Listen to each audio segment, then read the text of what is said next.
Yo, what's good, y'all? Today, we're gonna talk about what a one trick is and how being one could help you win some games. So, first, what is a one trick? Oh, yeah, you mean like that one girl Jessica who had you in the clinic for like 3 weeks? Ugh. No, not that kind of. A one trick in really any field is usually described as a person who's fantastic at exactly one thing, but most people see that coming at the expense of other things.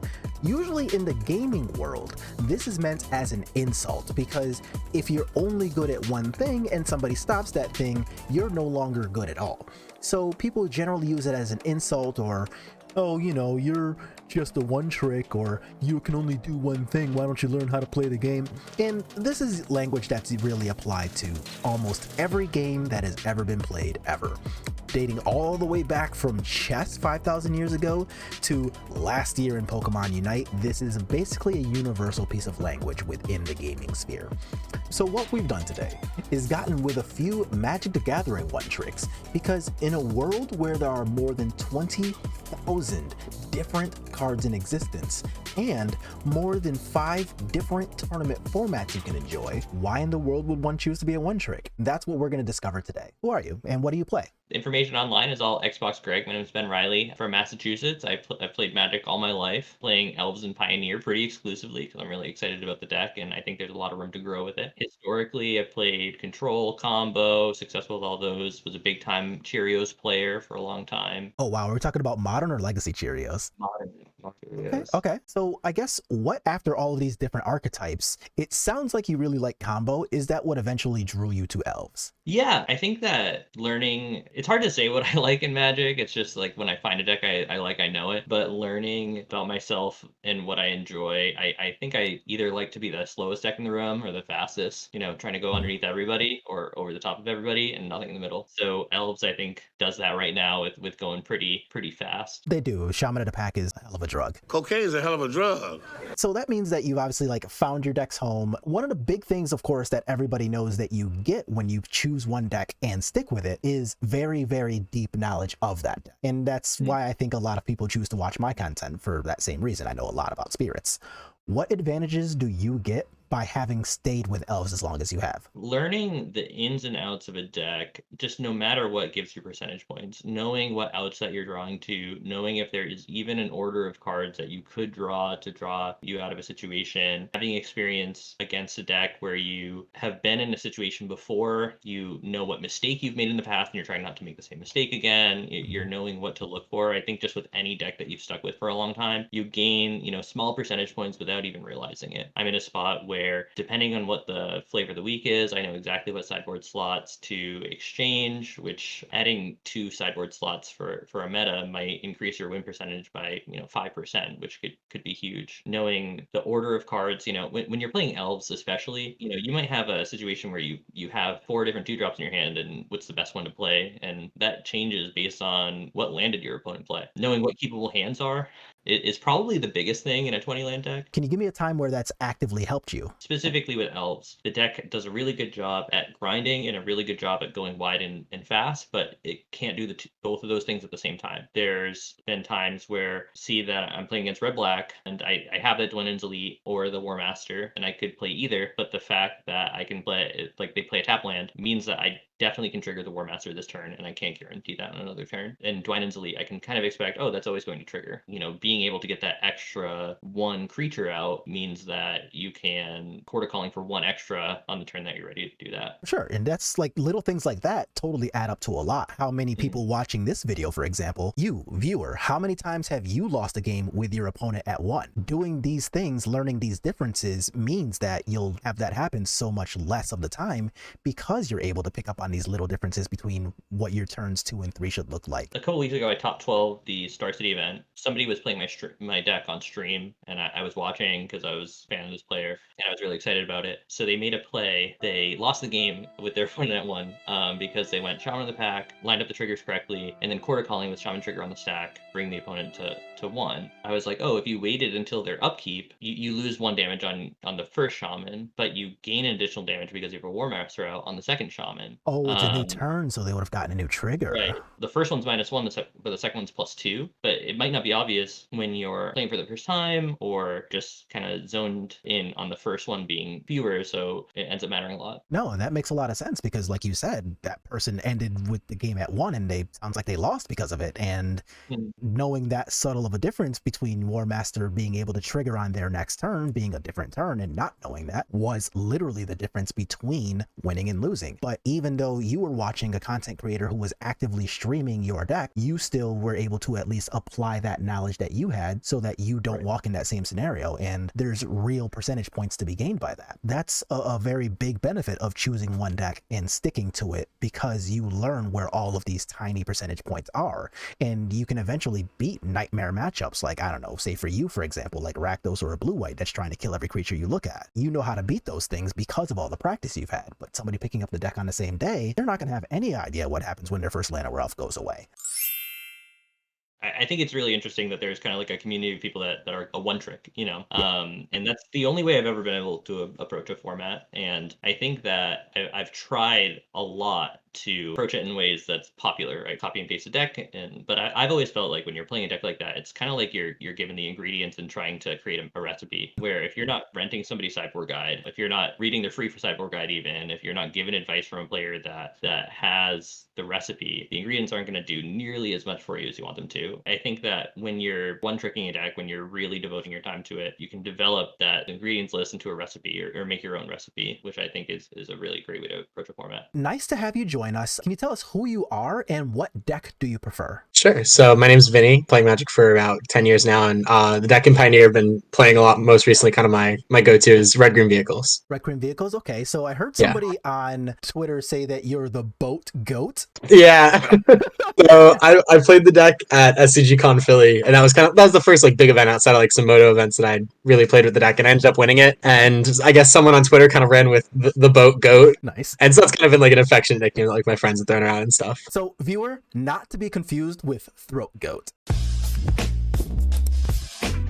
What drew you to red-green vehicles, and I suppose why do you think that's the deck for you? Sure. So I played a lot of that standard format on Magic Online with all the adventure cards, so all that like Eldraine standard, and I picked up the Team Adventure deck really early on. So I played like all the different versions. I played the ones with like Terror of the Peaks and Genesis Ultimatum. I won a standard challenge with the Obosh version with like Alrund's Epiphany, so I kind of put that deck on the map. And then like the Team Luca deck, I played like all those decks. I played Nigh Adventures at Pro Tour Strixhaven, so kind of that Lovestruck Beast Bonecrusher Giant combo has always been like that set of cards has always been some of my favorite. Makes sense. If and so I was green and its value, sounds like you're all about it. Yeah. Oh yeah. I love the adventure cards. They get a little value out of them, get to beat down. Two of my favorite things too. I love combat mats, so it kind of fits my MO. Picked up the deck on a whim. I was like, this looks cool. Like, I played Sky Sovereign back when I was a kid in standard. Like, might as well just give it a go. Did you just say Sky Sovereign and back when you were a kid? I'm old, Yusuke. Yeah, I was like, I'm a little bit on the younger side. I'm only 20 years old. So. Oh my god! Yeah. I have fake children older than you. Yeah, so I picked up the deck on a whim, and like I ended up winning my first tournament with the deck, and so I was like, all right, like must be something here, and so I just kept playing it, and I really haven't stopped since that event. I just top forward the showcase qualifier with it last weekend. Oh, nice! So still success, very nice. Obviously, you know where your place in Magic life is. Like you look to these red-green value decks, and they seem to be treating you pretty well even to this day. So what was Calendar like 8 or 9 years ago now, or something close? Oh gosh, yeah. So, it's been a while, yeah. So you really seem to have like found your niche. Where do you think that you might have picked up percentage points playing these styles of decks through all the years that maybe people who are just picking up the deck wouldn't necessarily know or be able to intuit? So one element that I think gets overlooked a lot when it comes to like, a lot of people say one trick is like a bad thing, but you gain a lot of experience over the years through playing these decks, and like sideboarding especially is one area that like I can't overstate the amount of edge I think I've gotten just by playing these kind of like red-green style. Either I feel really comfortable comfortable in evaluating my role post sideboard, it might be kind of fun to laugh at the fact that like, oh, I'm really good at playing with Lovestruck Beast. It's just a 5/5, you just turn it sideways. But I probably played more Lovestruck Beast than 99% of the people. Like, you gain a lot of small edges just from playing the same cards over and over, playing the same strategies over and over. And I feel like my macro decisions with these style of decks is just going to be better than the average player picking it up for the first time. So I definitely feel like I get an edge from that repetition. And no, that's a real thing though, because you pick up these small percentage points, and like you said, herder 5/5. But the reality is that you really do end up figuring out what a lot of your lines are more consistently. Can you tell me about a specific time where you were able to use these tiny points of format expertise and deck knowledge to get you an advantage that you don't think others would have gotten? Yeah, I actually have a really good example. So in the semifinals of SCG Philly, I was playing against Rakdos midrange, and I had the option to either play a turn 3 Asika's Chariot against Rakdos, or play a Crone War on a Blood Tithe Harvester that my opponent played on the second turn of the game, which seems like very obvious, play your Chariot card, but they had just stomped something in the turn before, and then they played a turn 3 Blood Tithe Harvester, and I had a 4/3 in play. Sat for a while, thought about it, and I ended up casting in a Crone War,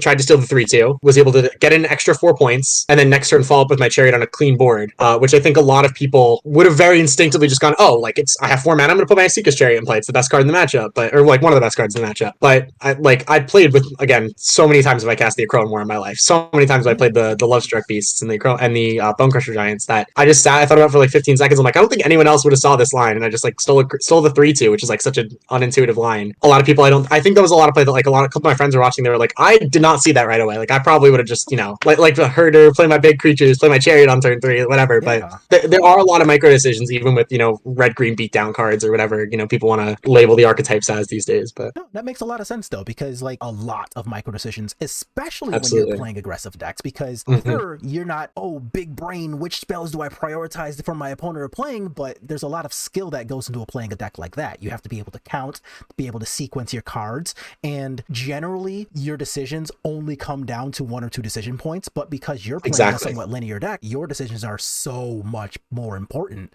that you cannot get them wrong. For example, mulliganing. If you keep a hand that is mid, you are so likely to get punished by almost any deck in the format that you just have to get good at that skill. And if you're top 4ing big showcase events, it sounds like that's a skill that you've honed. You have to know exactly what's good in those matches. And I feel like that's a skill that I've definitely gained. I think I'm probably better at that than most people, just because I've played, again, a lot of these cards from standard so much. And I've been playing the Pioneer deck now for a couple months. So no, that makes a lot of sense. And I'm glad to see that it's working out. Obviously, you've got huge tournament finishes, and that's great. Yeah, it's been treating me real well.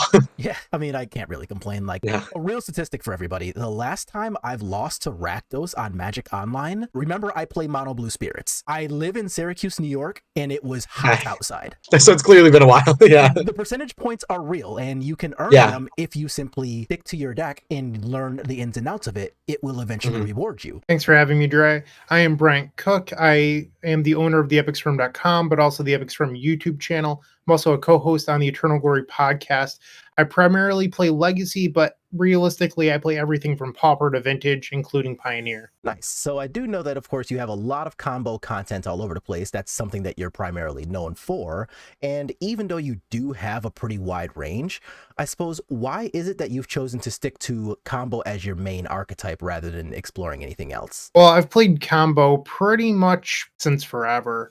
And when I got into Pioneer, I decided I was going to find a combo deck in Pioneer. Lotus Field was the premier deck at the time. Back then, I had Underworld Breach in it, so it was a little bit more powerful. And after the Breach banning, things were looking a little rough, and I was one of the people that sort of helped pick up the pieces. I worked a lot on refining the deck and still am currently. I think that one area for growth for Pioneer players is, and people are welcome to disagree with me here, but a lot of the lists are based on challenge results, and people tend to copy paste those a lot, and they don't experiment enough. For over a year, people played both the Fae of Wishes and the Masterminds acquisition after main deck Slaughter Games fell out of favor. Why are you still splitting your win conditions? You don't need to run 2 of these awful cards in your deck. People just don't do enough pushing the boundaries. And that's something I really pride myself on doing. Everything from playing Wish to List Without Immersion Ultimatum, a bunch of different things. No, that's actually really good to experiment because, of course, it keeps the experiences fresh, even though you're doing one thing, and it just makes it so that you're not necessarily limiting yourselves from finding something spectacular in deck building. Even I, who am only known for playing one deck, Spirits, still play like 6 different flavors of Spirits within just Pioneer, so that makes a lot of sense that you would explore and do the same. What is a benefit, I suppose, that you think that you would get out of sticking to one archetype and just really hammering it in until you have all of the knowledge? I think that Magic is this weird game where people like to switch decks to the best deck of the week or whatever. But when you stick to one deck, you become a master of the archetype. So you'll end up knowing the matchup better than the person on the best deck. So, for example, you might be a 40% favorite in a matchup, but if you know that matchup in and out and your opponent doesn't, you might actually be 60%, but the metagame percentages wouldn't show that. So having a lot of reps on something does pay out in the long term, and this isn't necessarily something unique to Pioneer. This is just a truth of Magic in my experience. As a deck expert, I would totally agree with that. Like, people who have watched this channel, for example, have seen me beat up on decks like red-green vehicles on the draw with some regularity. So that's a very real point, that you can just eke out matchups and turn them from positive to even, or negative to even, or negative to positive, just based on your experience. So why don't you give me a time where your specific knowledge helped you to win a game where somebody with a lot less experience would probably have just died in a fire? Oh, you're putting me on the spot here. You should have prepared me for this, Dre. One thing that I've experienced a bunch with my lists is that people aren't prepared for the card Wish, because I'm a believer in the card Wish in Pioneer. I think it's better than Fey Wishes. I think it's better than Masterminds. So in my experience, I tend to not run traditional win conditions because I think Approach is kind of a bad card. It's 14 mana. It's a lot. And on top of that, like, it's never really useful outside of exactly winning the game. So I try to play other win conditions. So I'll play things like Thassa's Oracle or Niv Mizzet paired with like Valakut Awakening. And I've had people, when I play those cards, just go like, oh, I wasn't expecting this. I didn't hold open removal, or I could have brought in X, Y, or Z, but I didn't know that you were winning with this, that sort of thing. So you do gain percentages by not playing typical things. A lot of people refer to this as brewer's advantage. But honestly, I feel like it's not necessarily me brewing. It's me trying to find something better, because I think the current standard kind of smells. It's bad. That's not unfair.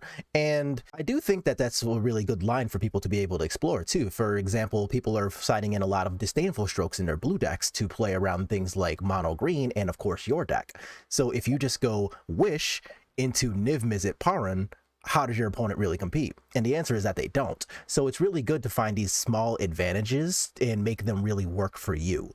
So thanks for having, I guess, a good deck building example of why something like that very well could work out for you. And while we are here talking about everything else, why don't you tell us where we can find you on the internet? You can always go to theepicstorm.com. All of my social links will be in the footer, but follow me on Twitter. Definitely go follow my YouTube channel, The Epic Storm. I've known Dre forever, so Dre, thank you for having me here. I really do appreciate it. And go check out the Eternal Glory podcast. Of course, check out the podcast and the YouTube channel. Bryant's got a lot of great combo content. Thanks for spending your morning with me. I know that we're both going to play some Legacy as of this recording. Today is Sunday, so good luck to you, and I will try to do my best with my bad deck today. Good luck playing Spirits and Legacy, Dre. Merfolk, close enough. Thanks. Oh, so you can find me on Twitter at Xbox_Greg or on Twitch at Xbox_Greg. I have a Patreon too, if you're interested in my sideboard guide or the updates that I do for Elves. I try to give those to my patrons. Why don't you let us know where we can find you on the internet? Sure. So you can find me over on Twitter at BLSMCVINM Balsamic Vin. I've actually just started writing for playingpioneer.com. Oh, okay. I posted my first two articles, and I think there's one going up at the end of January. So be on the lookout for those. Cool. And then you can find me on Twitch. I don't stream too often, but when I do, it'll be at Snapcaster_Bolt_MTG. All right, sweet. So congrats on your new sponsorship, sounds like then. And Thank you. Yeah, very excited. yeah, feel free to look out for Vinny if he's, streaming and you catch him live. Perfect. It sounds like you got a great expert in Gruul on your hands. So great times all around, and big shout outs to all 3 of these wonderful creators who decided to take the time out of their day and speak with me about their decks and archetypes. So huge shout outs, go follow everybody, and all of their information is gonna be right in the video description, so make sure to look below and click on their stuff. that's going to be it for today. We got to learn a lot about being a one trick and how it can actually benefit you rather than being a base insult that's been used for decades. As always, if you like what you're watching, make sure to click like on the video and let me know. Subscribe to the channel if you're new, and I'll see y'all on the next one.